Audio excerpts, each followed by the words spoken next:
Bonjour, moi c'est Virginie, auteure du roman Namata, là où tout commence, dans lequel je vous livre mon histoire entre le Brésil, l'Afrique et l'Europe. Initiée dans une tradition afro-brésilienne depuis plus de 10 ans, je suis aujourd'hui accompagnatrice spirituelle multiculturelle. J'invite chacun et chacune à initier son pèlerinage intérieur pour trouver sa propre foi. Dans ce podcast, on parle religion, spiritualité sans langue de bois, sans tabou et dans le respect indispensable des croyances de chacun. Alors aujourd'hui, je souhaite la bienvenue à Tounance Tututuya, avec lequel on a déjà exploré 2 podcasts qui étaient l'histoire de la médiumnité, son parcours personnel face à ses capacités de médium, et un deuxième podcast qui parlait de la médecine du rapé. Et aujourd'hui, on va descendre encore plus dans les limbes, encore plus dans les profondeurs. On va être dans la médecine de l'ayahuasca. Alors, bienvenue Tounance. Bonjour Virginie. Alors, on va déjà te demander, moi je vais me permettre de te demander on a eu suivi un petit peu ton parcours là au fil des podcasts. Et déjà, toi, Tounance, comment tu es devenue, est-ce qu'on dit maîtresse de l'ayahuasca? Comment on dit? Comment c'est arrivé dans ta vie?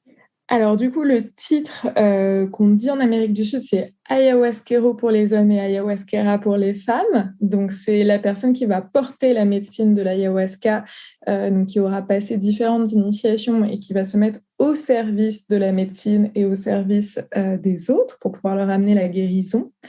Et donc, pour moi, c'était une succession, en fait, comme toujours, de synchronicités qui m'ont amenée au Pérou, où, en fait, j'étais dans une soirée à l'époque, et puis j'étais dans un bar parisien, enfin, des plus glauques, et j'attendais au bar la petite pizza que j'avais commandée, et je me retrouve à discuter avec quelqu'un qui me dit, qu'est-ce que tu fais, toi, dans la vie? Donc, je lui dis, écoute, moi, c'est simple, j'espère que tu es ouvert d'esprit, je discute avec les morts. Mon métier, c'est d'être médium. Et toi? Et en fait, cette personne est un chercheur, un anthropologue orienté sur le chamanisme en Équateur, notamment le chamanisme qui utilise bien évidemment l'ayahuasca. Donc du coup, on se met comme ça à discuter de l'ayahuasca. Moi, j'en avais jamais entendu parler réellement avant, mais c'était extrêmement intéressant.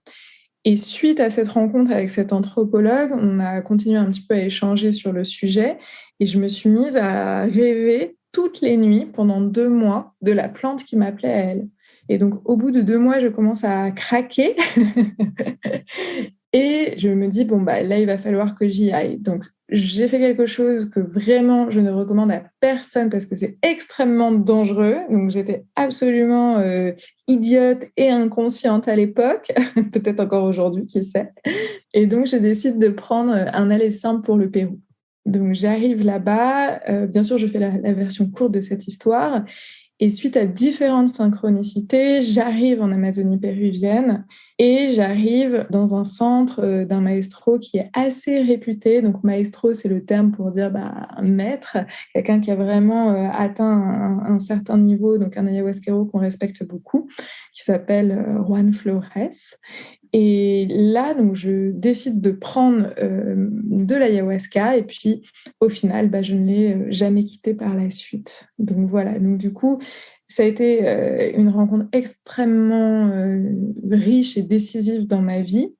J'ai quand même perdu connaissance pendant 3 jours là-bas suite à ma première prise. Donc, c'est pour ça que je dis vraiment, ne faites pas les mêmes erreurs que moi. Essayez de vous renseigner davantage avant de consacrer l'ayahuasca. Mais bon, si vous écoutez ce podcast, c'est que déjà vous y intéressez. Donc, vous avez déjà fait plus que moi à l'époque. Et puis après, j'ai continué avec d'autres ayahuasqueros mon apprentissage. Et après, j'ai notamment été formée par un chaman pendant 3 ans qui s'appelle Gerardo, qui lui est un maître péruvien, mais plutôt des montagnes. Donc voilà, donc après, il y a eu plusieurs années d'initiation qui ont suivi cette première rencontre. Et la plante m'a dit, lors de ma toute première cérémonie, bonjour Caroline, ça a commencé comme ça. Et la madre m'a dit, je suis ravie, après mes tentatives multiples de t'amener à moi, que tu sois venue jusqu'à moi. mais aujourd'hui, j'ai besoin de toi pour que tu me serves. Et donc, je te mets à mon service. Mais pour cela, il y a besoin de te nettoyer. Et c'est là que j'ai perdu connaissance pendant 3 jours. Donc voilà, donc maintenant, je considère que je suis un petit peu en partenariat, en collaboration de travail avec elle. Je considère que c'est une de mes N+1. Voilà. Donc là, tu nous partages donc l'ayahuasca, ce que tu appelles aussi la madré, hein, j'entends quand on en... Donc, qu'est-ce que c'est l'ayahuasca? Qu'est-ce que c'est la médecine de l'ayahuasca? Qu'est-ce que c'est la madré? Alors, ce sont des questions très intéressantes, Virginie. La madré, déjà, c'est le nom de l'esprit. Donc, ce n'est pas le nom du breuvage dont je vais parler juste après.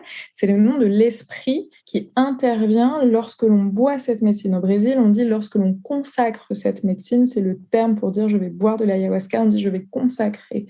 Parce que je pense que tu le sais, il y a différents pays où on utilise l'ayahuasca. Donc, il y a différents chamanismes de l'ayahuasca, différentes pratiques, différents rites ancestraux. Donc, chaque pays va avoir des pratiques propres et au sein de chaque pays, selon les tribus en Amazonie, il va y avoir des pratiques différentes.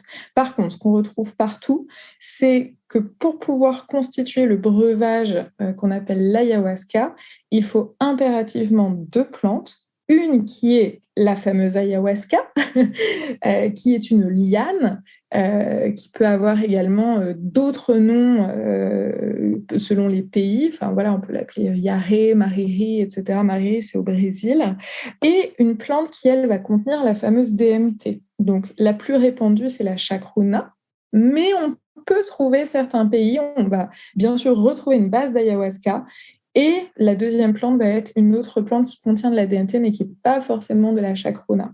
Donc, ce qu'il faut vraiment retenir, c'est que même si on dit toujours je vais boire, je vais consacrer de l'ayahuasca, même si le nom de ce breuvage c'est ayahuasca, en réalité, il y a toujours 2 plantes forcément dedans. La liane, l'ayahuasca, qui permet en gros de bloquer tes enzymes qui normalement inhibent la DMT, et généralement la chacruna qui, elle, va t'amener une grande dose de DMT. Cette DMT va résonner avec ta propre DMT. Alors, bien sûr, je te vois venir, Virginie. Qu'est-ce que la DMT? Qui est le principe actif de l'ayahuasca. Donc, la DMT, on pourrait appeler ça la molécule de l'esprit. Ce qui est important de retenir, c'est que c'est une molécule qui est sécrétée par l'ensemble des êtres vivants. C'est-à-dire que toi, Virginie, tu sécrètes de la DMT, comme moi, comme peut-être tes animaux, si tu en as, ou tes plantes vertes. Tous les végétaux, tous les animaux, y compris bien entendu les êtres humains, sécrètent naturellement de la DMT. Donc c'est une substance que notre corps, notre cerveau connaît parfaitement. Sauf que on sécrète de la DMT au quotidien, mais c'est justement inhibé par des enzymes pour pas être en état de transe quand tu vas au boulot ou quand tu vas à la poste ou payer tes impôts. Donc pour éviter cet état de transe de manière permanente, notre corps sécrète des enzymes qui vont inhiber la DMT. Sauf quand on naît, quand on meurt, quand on accouche ou quand on fait une expérience de mort imminente. À ce moment-là, notre corps va sécréter beaucoup plus de DMT et va arrêter de produire les enzymes qui inhibent la DMT. Et c'est là où on rentre dans un état de conscience modifié. Donc c'est pour ça qu'il y a une blague au Brésil où on dit finalement, aller boire de l'ayahuasca, c'est presque plus naturel que d'aller boire du thé.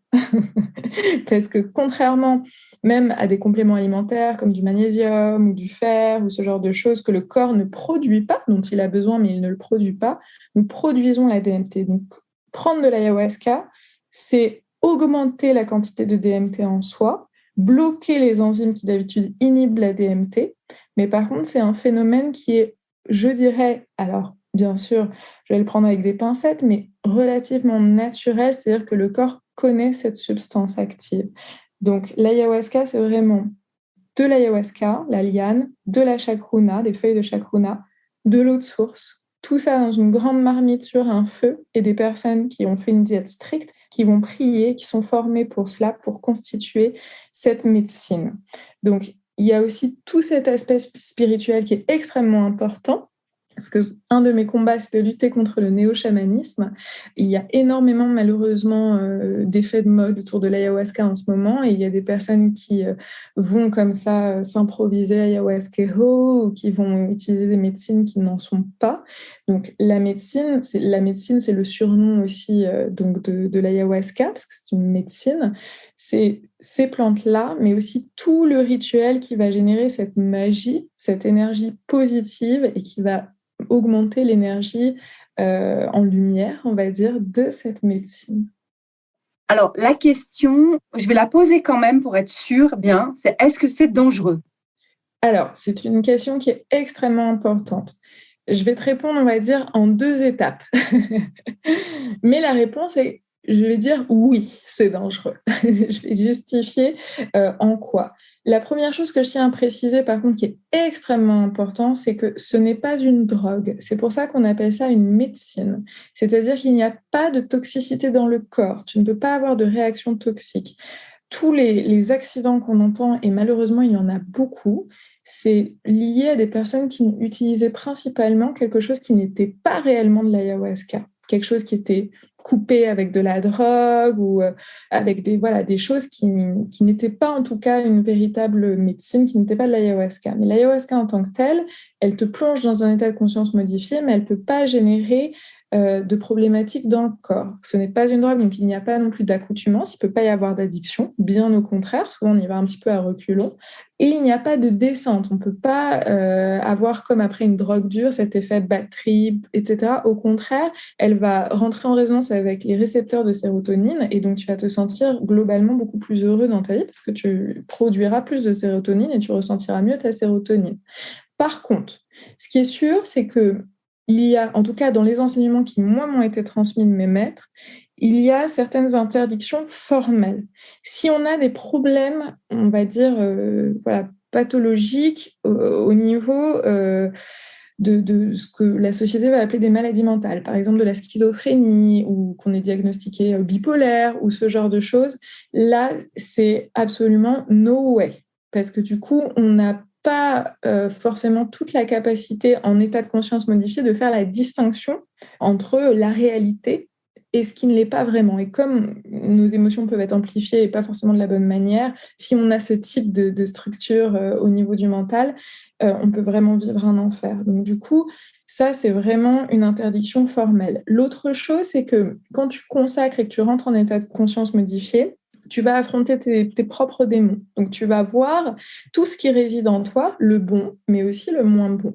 Ça veut dire que tu vas passer forcément par des états émotionnels extrêmement intenses. Et forcément, pour des personnes qui auraient des problématiques de tension ou des problématiques de cœur, ça veut dire potentiellement faire de la tachycardie ou avoir des sauts de tension. Donc, ce n'est pas la médecine qui provoque ça, c'est plutôt ce que tu vas vivre qui peut générer ça. Mais du coup, je sais que là aussi, dans les enseignements qui m'ont été transmis, une personne qui ferait de l'hypertension ou qui aurait eu des antécédents de problèmes cardiaques, etc., c'est non.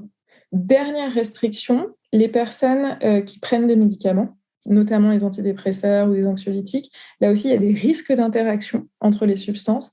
Et là, il peut y avoir des problématiques graves également. Donc, en gros, pour tourner ça dans l'autre sens, l'ayahuasca n'est pas dangereuse. Si vous ne prenez pas de médicaments, si vous êtes en bonne santé, que vous n'avez aucun antécédent cardiaque et que vous ne présentez pas de pathologie mentale. L'autre chose, et là, je vais plutôt parler d'un point de vue spirituel, c'est dangereux si on prend de l'ayahuasca à des fins récréatives ou si on en prend avec quelqu'un qui n'est pas habilité à servir la médecine, c'est-à-dire quelqu'un qui n'aurait pas passé de ces initiations. La médecine, alors bien sûr, elle ne nous obéit pas. Quand on est ayahuasquero, on n'est pas maître de cette médecine, mais en tout cas, si on a l'habitude de travailler avec elle, qu'elle nous connaît, il y a une forme de respect. Donc, à un moment donné, on peut, si on voit quelqu'un qui est dans un processus difficile, on va travailler avec la médecine pour aider à guérir la personne et à apaiser. On peut demander, par exemple, est-ce que la médecine soit un peu moins forte sur lui ou sur elle. Si on n'a pas cela, on ouvre un portail énergétique et on ne sait pas ce qu'il advient derrière. Donc souvent, je dis, c'est un petit peu comme certains jeunes qui vont s'amuser à faire du spiritisme ou la Ouija, juste pour rigoler. Ils peuvent se retrouver, je vais le dire un peu vulgairement, mais avec un démon au cul après quand même, hein. Ce qui est une réalité, qu'on y croit ou qu'on n'y croit pas. Donc là, avec l'ayahuasca, c'est pareil, c'est-à-dire que si on le fait dans un mauvais cadre, quand bien même ce serait une bonne médecine, c'est-à-dire qu'elle ne serait pas coupée ou voilà, vous faites avec de la drogue, etc., même si c'est une véritable médecine, si ce n'est pas fait avec un ou une chamane digne de ce nom, on peut ouvrir des portails qui vont nous amener des choses difficiles. Du coup, là, on entend, j'entends bien le cas du coup pour les personnes pour lesquelles ça ne correspond pas. Ça veut dire problème de cœur, ça veut dire troubles psychiatriques. Il y a des personnes comme ça. Mais pour quelle personne tu vas le recommander? Tu vas dire, écoute, là, franchement, au vu de ton cheminement, de ton histoire, ça peut arriver dans ton chemin à un moment. Du coup, c'est pas la contre-indication, c'est à qui c'est recommandé du coup cette approche spirituelle en fait. Alors, je ne vais pas forcément dire recommander parce que tu me connais maintenant, je ne fais jamais de prosélytisme. Donc, généralement, en fait, nous, en tout cas au Brésil, on a ce proverbe qui dit que c'est la madré qui appelle à elle.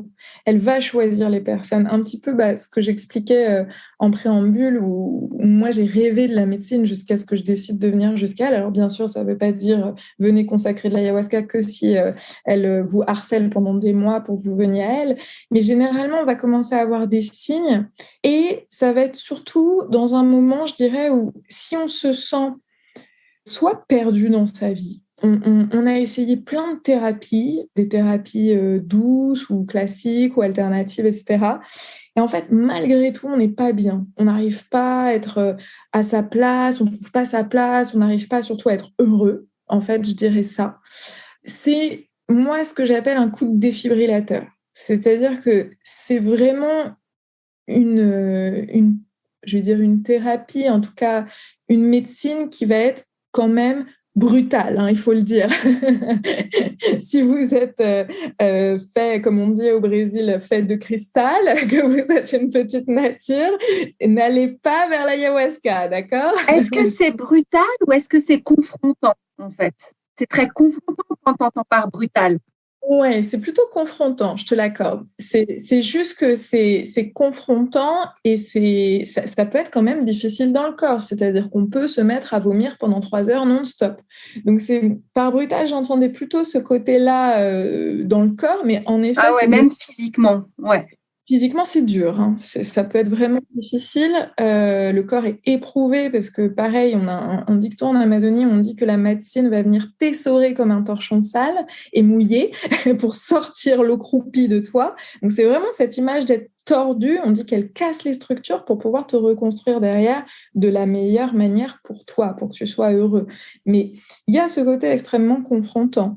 Donc, du coup, je dirais, si vraiment on est dans à un moment donné, on n'a peut-être plus d'espoir, on a essayé beaucoup de choses, ça ne fonctionne pas, qu'on a besoin d'avoir une sorte d'électrochoc et qu'on se sent d'aller s'affronter soi-même, qu'on a presque envie, je dirais, d'en découdre, là, c'est vraiment le bon moment. Après, elle a aussi quand même de très, très bons résultats sur les personnes dépressives, justement parce qu'elle va ouvrir le cœur, elle va mettre de la sérotonine, donc sur toutes les problématiques assez émotionnelles, pour les personnes qui n'arrivent pas à se remettre d'une rupture ou d'un deuil, ça va aussi beaucoup aider. C'est vraiment dans ces cas-là quand même qu'on va conseiller. Il y a aussi la guérison des addictions, où elle fait des miracles pour les personnes qui ont beaucoup de troubles au niveau addictif. Et il y a le dernier cas, alors là vraiment par contre il faut choisir l'endroit, le chaman, il faut énormément se renseigner, d'autant plus avant de faire ce processus-là, mais pour des personnes qui ont des maladies graves, que la médecine ne peut pas forcément guérir, la médecine classique. Et moi, j'ai vu des exemples, notamment mon amie Valérie, où voilà, les médecins disaient vous avez trop de métastases, on ne peut rien pour vous. Enfin, là, il n'y a que d'aller en soins palliatifs et puis finalement de mourir chez vous. Donc, on a aussi des cas de figure où il y a des personnes qui sont absolument sans espoir parce que la médecine a décrété qu'il n'y avait plus d'espoir.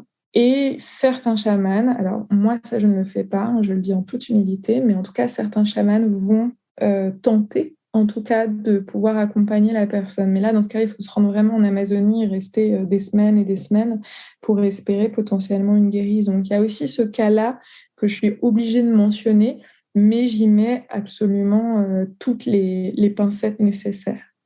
Ouais, donc, on peut arriver à être dans la guérison spirituelle, émotionnelle et concrètement dans la matière, dans le physique. C'est ça que j'entends, hein.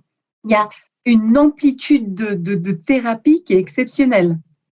Complètement. Quand j'étais en cérémonie avec un de mes maestros, enfin vraiment, je me souviens, qui est, comme je te disais, un Péruvien des montagnes, je me souviens dans le groupe, il y avait des personnes qui venaient pour des choses très physiques.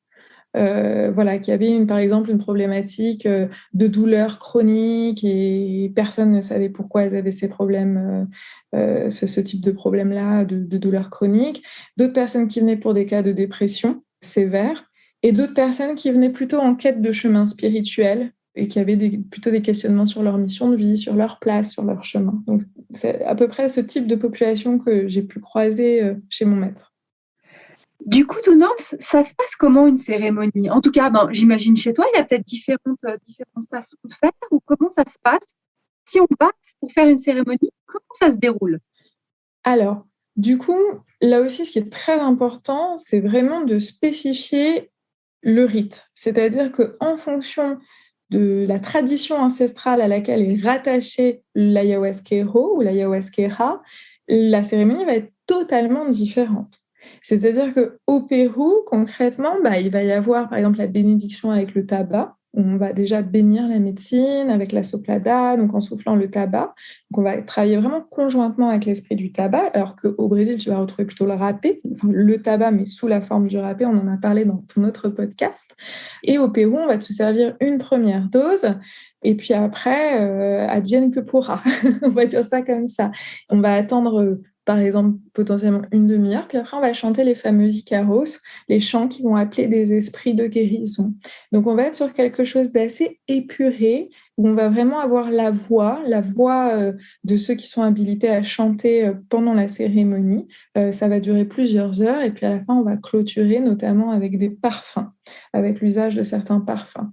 Ça, c'est un rite qu'on ne va, par exemple, pas du tout retrouver, je pense notamment dans ce qu'on appelle la ligne au Brésil de Santo Daime, où ça va être beaucoup plus dansant, beaucoup plus chantant à la brésilienne, souvent avec des guitares, avec des tambours, et où il va y avoir ce qu'on appelle différents services, différentes prises de médecine pour aller à chaque fois passer un palier quantique. Donc, ce qu'on appelle l'arc de la médecine, c'est-à-dire la cérémonie suit un arc énergétique. Donc, au début, ça commence doucement, tu t'harmonises, et puis après, les effets sont de plus en plus forts. Puis après, il y a un moment où ça se stabilise, c'est ce qu'on appelle le plateau, et puis après, ça redescend tranquillement, donc ça forme une sorte d'arc. L'arc est totalement différent selon un rite péruvien ou un rite brésilien. Au Brésil, on dit que c'est un peu comme une fusée, tu vois, ça ne cesse de monter jusqu'à la fin, alors qu'au Pérou, tu vas commencer très fort, et puis après, ça se stabilise. Donc là, je fais bien sûr des généralités, c'est-à-dire qu'au sein même du Brésil ou du Pérou, selon les tribus, selon les rites, tu vas avoir des choses différentes. Donc tu vois, c'est un peu difficile pour moi de te répondre, Virginie, parce que chaque cérémonie va dépendre en fait de la tradition ancestrale. C'est pour ça que j'invite vraiment les personnes qui nous écoutent, si vous souhaitez à un moment donné consacrer l'ayahuasca, déjà avant toute chose, je souhaite rappeler que c'est strictement interdit en France et donc c'est totalement illégal en France, donc il faut vous rendre en Amérique du Sud. Et en Amérique du Sud, déjà la première chose à faire, quoi qu'il arrive, c'est vous demander l'endroit où vous souhaitez par exemple consacrer l'ayahuasca, à quelle tradition est rattaché le chaman qui va faire la cérémonie. Si vous voyez un gringo qui vous répond je me suis formé moi-même ou quoi, fuyez, fuyez immédiatement, d'accord? Par contre, quelqu'un de sérieux vous dira, moi j'ai passé mes initiations, par exemple chez les Yawanawa au Brésil, ou chez les Shipibo, les Achaninka au Pérou, enfin voilà, chez tel ou tel maître, chez tel ou tel maestro, je viens de telle ligne, ou en Équateur, en Colombie, mais en tout cas vraiment demander un petit peu le CV du chaman qui va vous servir la médecine. Et en fonction de ce qu'on appelle la ligne chamanique dont vient l'ayahuasquero ou l'ayahuasquera, vous en saurez davantage sur le rite. Et vous pouvez justement demander comment se passe la cérémonie. Combien il y a de services de médecine? Est-ce qu'on ne sert que la médecine de l'ayahuasca ou est-ce qu'elle est couplée, par exemple, avec du tabac, avec du râpé ou avec d'autres médecines, ou le kambo, par exemple, qui est le venin de grenouille? Mais c'est très important de demander à l'avance et il ne peut donc pas y avoir de généralité. Ça dépend de chaque pays, de chaque tradition. Je me permets du coup de rebondir sur quelque chose, tout le monde, c'est que tu parles tout à l'heure, tu nous l'as glissé, tu nous as dit, oui, on va peut-être vomir pendant 3 heures. Et c'est un petit peu la vision qu'on peut avoir de l'ayahuasca où on vomit tripes et boyaux. Et en fait, quel est le lien entre finalement cet acte de vomir et un acte spirituel, donc qui est complètement dans la matière, qui est dégueu, qui n'est pas agréable? Et il y a quoi de spirituel dans cet acte de vomi? Alors, en effet, déjà, ça me rappelle ce que je dis souvent, c'est quand on vomit sous l'effet de l'ayahuasca, ça ne ressemble jamais à quand on vomit parce qu'on s'est pris une cuite ou qu'on a eu une gastro après Noël. Déjà, ça ne ressemble pas à ça. Donc, je souhaite rassurer les personnes. En fait, si tu veux, quand la médecine va commencer à faire effet, quand tu vas commencer à ressentir les effets de l'ayahuasca que tu as consacré, tu vas être donc ce qu'on appelle en état de conscience modifié. Donc, moi, j'aime bien appeler ça un état d'hyperconscience, c'est-à-dire qu'à aucun moment, tu vas faire des choses que tu n'as pas envie de faire. Sinon, ça veut dire que c'est mal cadré par le chaman.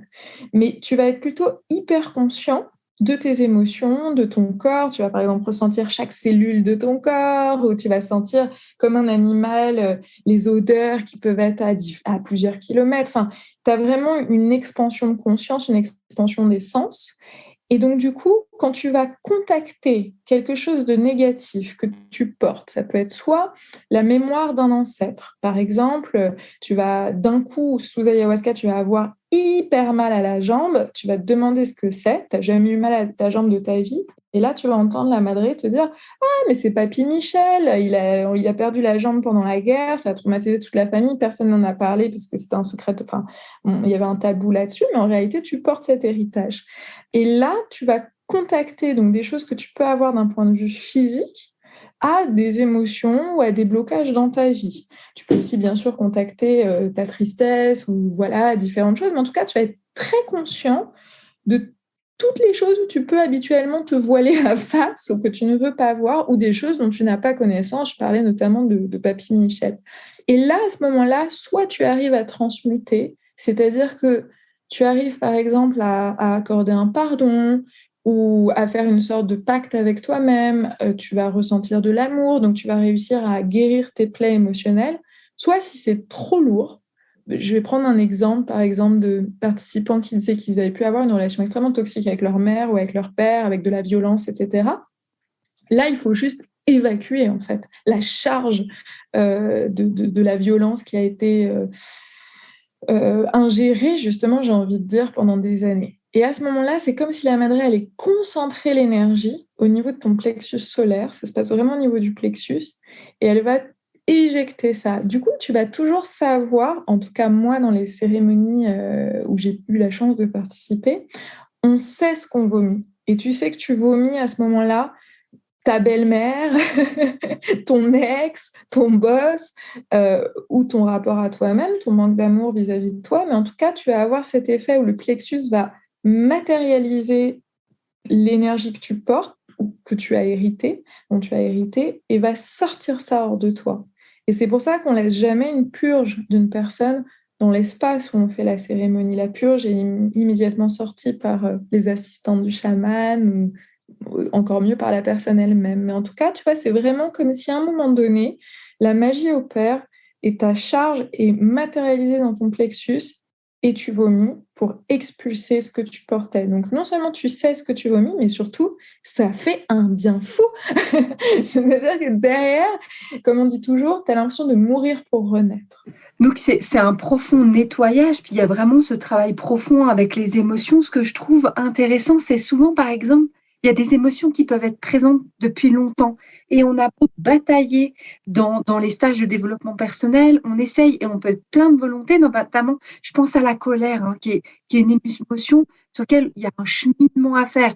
C'est pas en un claquement de doigts, en fait, on a beaucoup de colère en soi, puis c'est parti, c'est une émotion qui reste. C'est une approche, par exemple, pour arriver à dompter, canaliser, j'imagine en plusieurs séances, hein, mais où on arrive à se dire, OK, il y a ça chez moi, je vois cette partie négative, ben, je vais aller la regarder, je vais regarder l'origine, je vais regarder comment la nettoyer, je vais regarder comment pouvoir, en tout cas, la transformer dans quelque chose de positif. Exactement. Et tu vois, ce que tu dis, Virginie, ça me fait penser que nous, on a aussi un dicton, parce qu'il y a beaucoup de dictons en Amazonie, hein, des dictons qui sont souvent, comme l'histoire du torchon, très pragmatiques. Et on a un dicton, on dit que l'ayahuasca, elle tranche la tête de l'ego. Donc, tu vois, il y a quand même cette notion assez guerrière, hein, qui revient toujours confrontante, comme tu le disais si bien. Et elle te permet justement de libérer, on dit en Amazonie qu'elle lève les voiles, elle libère des masques qu'on peut s'être soi-même constituer. Donc, elle permet en effet de se libérer de choses anciennes, de choses dont on n'arrive pas à se départir comme une colère ou ce genre de choses. Par contre, la mise en garde supplémentaire que je vais mettre, c'est quand on est dans l'ego. C'est vraiment la différence entre quand on n'y arrive pas ou quand on ne veut pas. Et quand on a envie d'aller bien, mais qu'on ne veut pas se départir d'un ego blessé, là, ça devient une autre affaire. Et là, soit la médecine peut décider de ne pas travailler avec toi, et elle le dit clairement. Elle dit, écoute, le jour où tu seras humble, on commencera à travailler ensemble. Moi, je refuse de travailler avec toi. Soit tu vas vivre vraiment un moment difficile. Et en fait, elle va justement générer des nausées, te faire vomir jusqu'à ce que tu acceptes en fait de cracher ton ego pour pouvoir te libérer de ta colère, etc. Donc tu vois, quand on n'arrive pas à se libérer de quelque chose de profond, si c'est vraiment parce qu'on n'y arrive pas, parce que voilà, je reprends cet exemple, on a énormément souffert, parce que des personnes ont été dures avec nous, qu'on n'a pas eu une vie super facile, qu'on n'a peut-être pas eu énormément de chance sur notre chemin, qu'on a vécu des choses qui sont vraiment traumatiques, là, la médecine est incroyablement indulgente et nous permet de nous libérer avec beaucoup d'amour. Par contre, si on n'arrive pas à être heureux parce qu'on est chiant, qu'on est dans l'ego, soit elle peut décider de ne pas faire le job, soit elle peut décider de nous accompagner, mais elle va le faire vraiment de manière difficile à cet endroit-là, jusqu'à ce qu'on lâche, jusqu'à ce qu'on accepte d'être humble. Elle est formidable, mais il faut aussi avoir la posture. Et en Amazonie brésilienne, on dit toujours « l'ayahuasca est pour tous, mais tous ne sont pas faits pour l'ayahuasca ». Donc, c'est vraiment cette notion que l'ayahuasca est infiniment bienveillante malgré tout. Dans le syncrétisme brésilien, c'est la Vierge Marie. Donc, c'est la mère divine. Mais si on n'a pas la bonne posture, si on n'est pas suffisamment humble ou si on n'arrive pas à s'abandonner entre ses mains, ça peut être vraiment des heures difficiles. Magnifique, Tounance. Magnifique. Alors, Tounance, moi, j'ai eu un cas de figure un petit peu particulier avec un cas éthique, un cas particulier que j'aimerais bien ton retour. Je me souviens d'une situation où un monsieur, en fait, il était un peu fâché contre sa femme, qui était plutôt dans les dépendances. Et lui, en fait, il avait décidé de partir prendre de l'ayahuasca en Amazonie. Et en fait, moi, je me dis, est-ce que c'est pas, en fait, tricher, où il y en a un qui a une dépendance, puis l'autre qui en a une, mais il y en a un où ça donne, en fait, de la bonne conscience. En fait, est-ce que c'est pas prendre une drogue avec la bonne conscience que c'est spirituel? Alors, du coup, Virginie, c'est une question qui revient très souvent. Moi, on me pose très souvent la question par rapport à la prise de substances. Donc, je vais te donner, bien sûr, uniquement mon point de vue. C'est-à-dire que moi, de mon point de vue, en fait, pour que l'être humain puisse survivre sur Terre, il est dépendant de substances qui sont absolument toutes multiples. Par exemple, pour moi, l'eau, c'est une substance étrangère. On a besoin de boire chaque jour de l'eau, on a besoin de respirer de l'air, on a besoin de manger de la nourriture pour pouvoir survivre. On a besoin de certaines molécules, de certaines vitamines, de certains compléments alimentaires. Donc, moi, je pars du principe que, en fait, prendre une autre substance qu'on produit déjà en plus, c'est-à-dire la DMT, et qui nous permet d'aller bien, sans aucune accoutumance, je le rappelle, sans aucune addiction, etc., je pense moi qui crois en tout cas en Dieu ou en l'univers, vous l'appelez comme vous voulez, mais en une force supérieure qui nous accompagne et qui est seulement amour, je pense que Dieu ne peut que nous souhaiter de tous boire de l'ayahuasca. Et surtout, je pense que certains gouvernements dans le monde auraient bien besoin de prendre de l'ayahuasca pour ouvrir leur cœur et leur esprit. Donc, nous, on dit souvent en Amazonie que la guérison, c'est un adage, un dicton qu'on dit, la guérison, c'est l'éveil de la conscience. Donc, pour pouvoir guérir, il faut éveiller sa conscience. Après, quel que soit le chemin, que ce soit un chemin, par exemple, méditatif, sans substance, ou un chemin où on va pouvoir prendre une plante que la nature nous offre, parce que là, on n'est pas sur quelque chose de chimique que l'homme va créer. Vraiment, l'ayahuasca, on est sur quelque chose qui est on ne peut plus naturel. Finalement, ça va vraiment aller dans ce sens d'éveil de conscience. Donc, quel que soit le chemin choisi, moi, j'invite toujours, en tout cas, un discours de tolérance et de dire, moi, je respecte les personnes qui ne veulent pas ou ont peur de rentrer en état de conscience modifié particulièrement intense. Et pour ceux qui le souhaitent, pourquoi ne pas utiliser la mère nature qui nous met ça à disposition de manière à pouvoir devenir une meilleure personne et pouvoir être encore plus proche de notre prochain. Donc, moi, je pars de ce principe-là que je ne suis pas pour toutes les substances, loin de là, mais si les plantes sont issues de notre mère nature qui nous met ça à disposition pour pouvoir guérir nos maux, pour pouvoir éveiller notre conscience, pourquoi s'en priver? Je ne vois absolument aucune excuse valable à cela, aucune justification. Et ça rejoint en fait de ne pas le faire à des fins récréatives, mais avec une vraie vocation spirituelle. Tout à fait, parce qu'il me semble que j'en parle dans le podcast que tu avais réalisé sur le rapé. Autant la médecine de l'ayahuasca est infiniment bonne, autant à partir du moment où on lui manque de respect, et donc où par exemple la prendre de manière récréative, ce qui ne viendrait absolument pas à l'idée des Indiens, mais dans notre monde occidental, ça pourrait venir à l'idée de certains, d'ailleurs c'est déjà le cas. À ce moment-là, on dit que la plante punit. Et là, ça peut devenir vraiment difficile. Donc, j'ai vu beaucoup de choses, évidemment, dans mon chemin. Je vais utiliser ce mot récréatif parce que c'est intéressant parce qu'on peut se dire, ah oui, moi, je vais pas le prendre de manière récréative parce que je vais chez Michel. Michel, il est super. Et puis, on va passer une soirée très spirituelle. C'est pas forcément le prendre avec légèreté dans le sens pour s'amuser. En tout cas, c'est déjà, pour moi, la notion récréative. Donc, tu me reprends s'il y a quelque chose, mais c'est déjà de ne pas avoir à poser une intention claire. Et comme tu le dis, c'est de ne pas d'abord vérifier la personne avec qui on le fait et dans quel cadre. Et c'est même pas, on est déjà dans le récréatif. Exactement, parce que je vais prendre un horrible exemple, une horrible métaphore, mais imaginons, on se dit, j'ai envie d'aller mieux, donc du coup, je vais prendre des bouteilles de vin, mais je ne sais pas quelle quantité je vais faire au hasard. Et bien, ça revient un petit peu à ça. C'est-à-dire que si on n'a pas une intention claire, en effet, qu'on dit juste « j'ai envie d'aller bien, donc je vais prendre l'ayahuasca avec Monsieur Michou », mais qu'on n'a pas posé avec un travail en amont, une intention réelle de travail, c'est le mot en brésilien, on dit « trabalho » pour cérémonie, on dit c'est un travail spirituel qu'on va faire. Donc on est loin vraiment du domaine récréatif et qu'on le fait avec quelqu'un en effet qui n'est pas habilité à faire ce travail spirituel, il y a une sorte de roulette russe, c'est-à-dire qu'on ouvre un portail et on ne sait pas qui vient. Avec un peu de chance, on a quelques bons esprits qui viennent et on ne peut pas trop mal s'en sortir.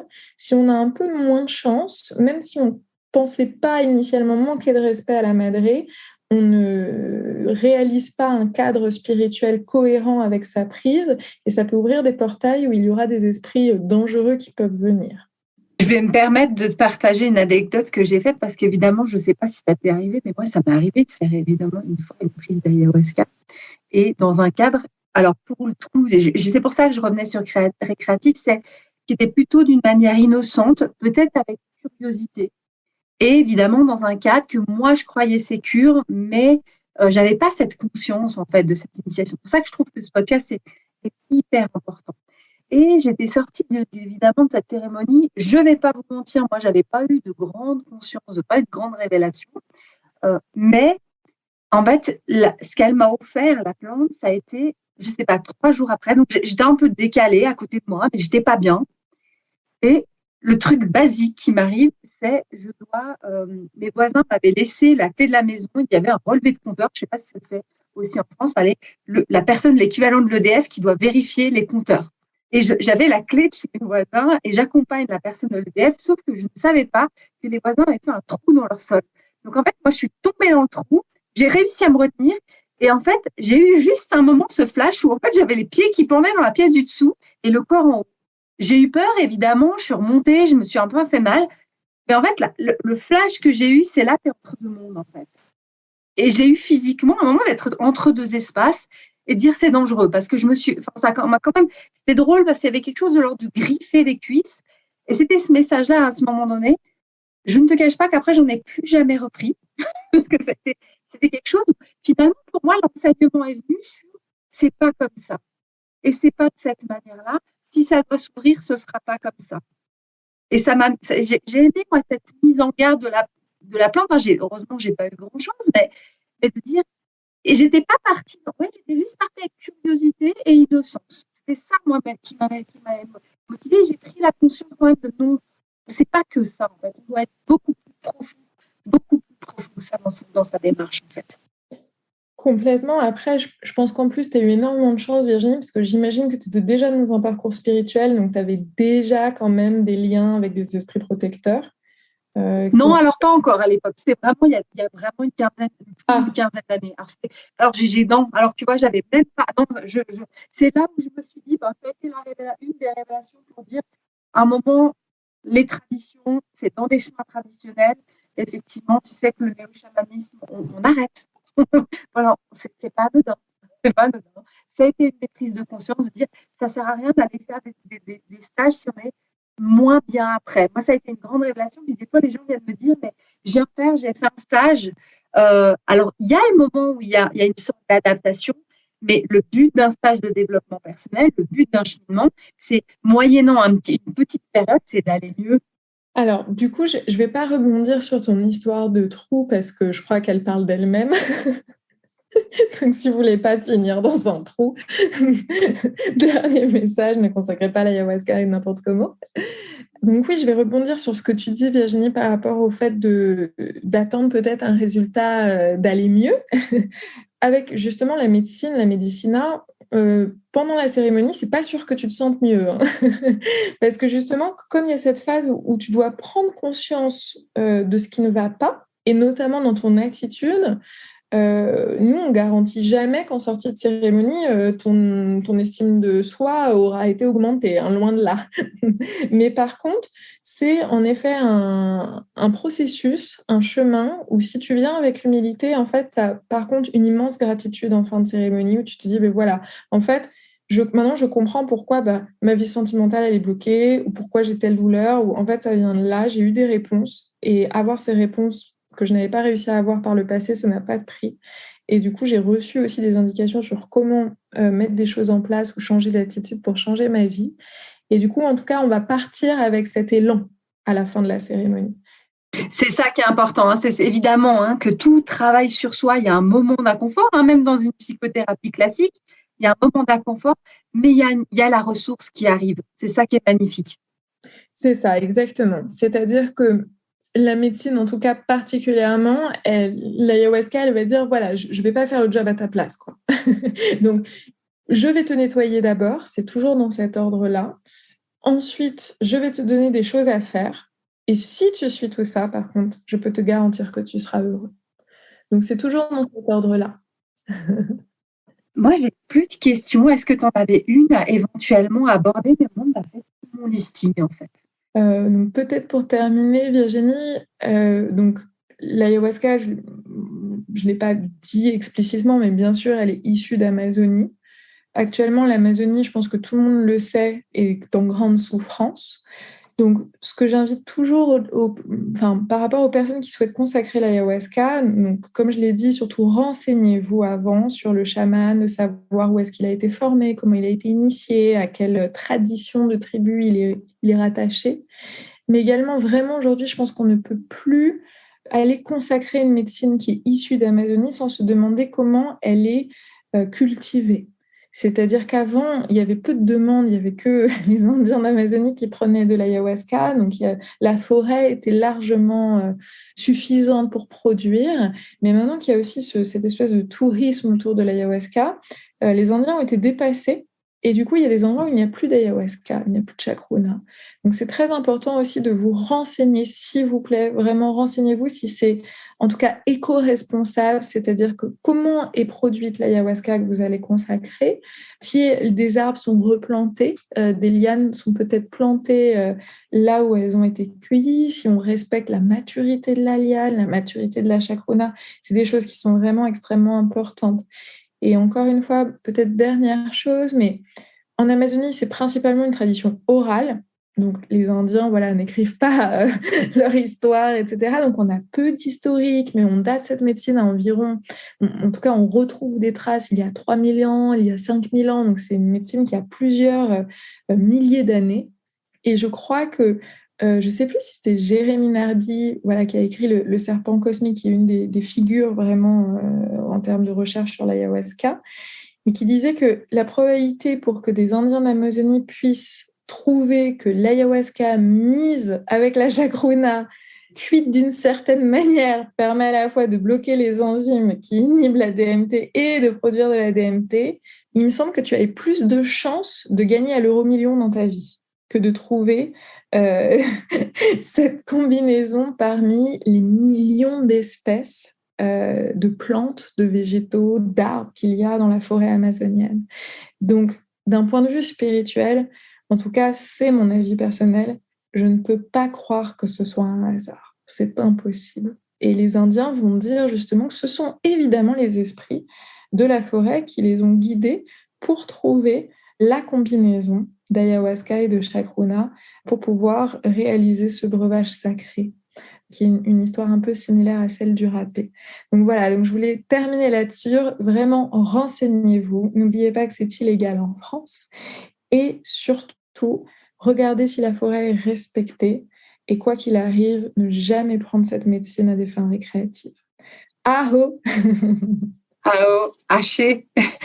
Merci beaucoup, Tounance. En tout cas, s'il y a des questions, il ne faut pas hésiter à nous les poser en commentaire du podcast ou sur Instagram, venir poser les questions sur Atia Orisha, s'il y a quelque chose. Je dis toujours, Tounance m'a déjà entendu le dire plusieurs fois, la spiritualité depuis la nuit des temps, ça ouvre débat. Donc, ce qu'il faut, c'est poser, échanger et ne pas hésiter si ça a choqué, si ça surprend, ne pas hésiter à venir en parler, venir échanger en tout cas avec moi. Tout le monde, je te remercie pour ta disponibilité.